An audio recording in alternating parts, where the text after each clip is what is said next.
Muy buenas. Antes que nada, enhorabuena. Ya se lo habrán dicho todos. Creo que el primer capítulo para mí ha sido una explosión, ha sido maravilloso, ha sido, madre mía, muy emotivo sobre todo.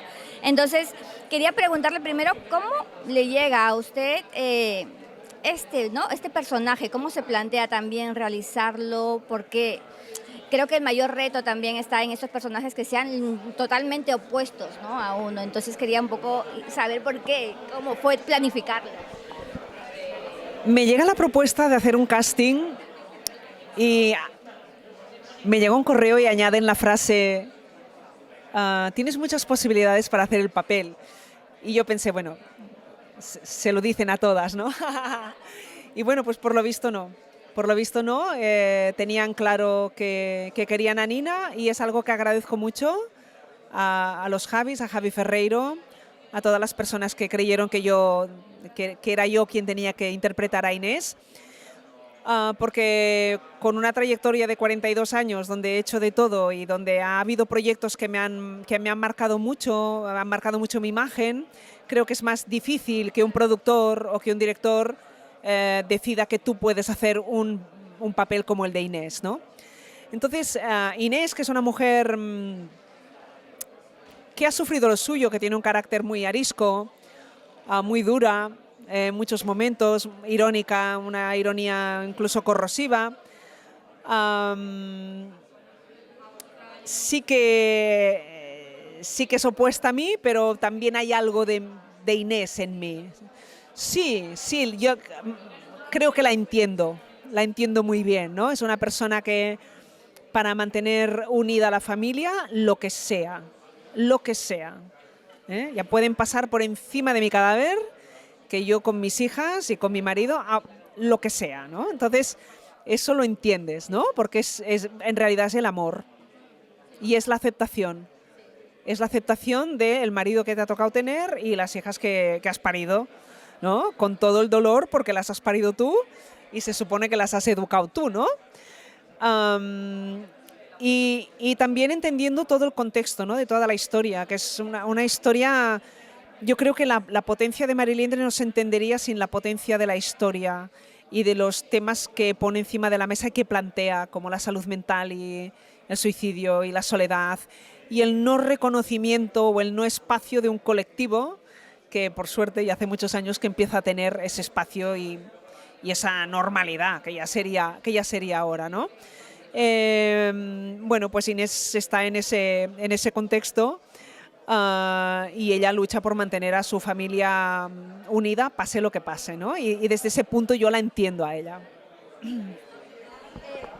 Respecto a lo que me ha dicho, los temas que trata sutilmente, creo que también algo muy importante de esta protagonista, que es Blanca, es la comunicación, ¿no? Y el cuidar también las amistades, los amigos, la familia. Y sobre todo hablo porque estamos en una época en la que todo es más fácil. El contenido, lo consumimos todo más fácil, no hablamos, estamos en una cena quizás con los familiares y estamos más pendientes del móvil que el de hablar, aunque suene algo que ya se ha dicho mucho, pero es la verdad y sigue pasando. Entonces yo creo que es algo muy importante también la importancia de esa etapa, esos años en que no estabas tan pegado al teléfono 24 horas al día. Y creo que también es algo importante de visibilizar. Es decir, quiero saber cómo ha sido, qué echan más de menos de esa etapa, de esos 2000, y por qué también la comunicación tiene que ser muy importante esto, visibilizarla, ¿no? Mira, no puedo estar más de acuerdo contigo en todo lo que dices. A veces a mí me da apuro hablar de este tema que has sacado, porque claro, yo tengo casi 60 años, fui a estudiar a un colegio de monjas donde cuando entrabas por el patio ya no hablabas. Estoy educado de una manera que cuando alguien habla yo no intervengo y guardo el turno de palabra. Entonces, todo lo que está ocurriendo en las últimas décadas, ¿no?, de estar en una mesa y estar más pendiente del móvil, de no comunicarnos, de no guardar el turno de palabra cuando alguien está hablando y hablar todos a la vez. Todo lo que está sucediendo, que parecen temas epidérmicos, pero no lo son. Entonces, de alguna forma, lo que apuntabas también, el sentido de la amistad, que está ahí también como valor en la serie, Sí, la serie desprende unos valores de fondo, los desprende, y hay un mensaje para quien quiera tomarlo, ¿no? De las consecuencias que pueden tener ciertos comportamientos, ¿eh? Y creo que tiene todos los ingredientes, porque por un lado tiene valores, tiene mensaje, tiene drama y tiene comedia. Y encima tiene música, es una serie musical que la singulariza, porque no hay muchos, por no decir ninguno, productos de este tipo, ¿no? Y una música muy bien hilvanada, muy bien armada, ¿no? De forma artesanal por dos genios, Vic Miralles y Pablo Lluch, que en mi opinión no es que hayan hecho versiones de temas conocidos, yo creo que han hecho algo más que yo no sé qué nombre poner. Sí, quizás no es una versión.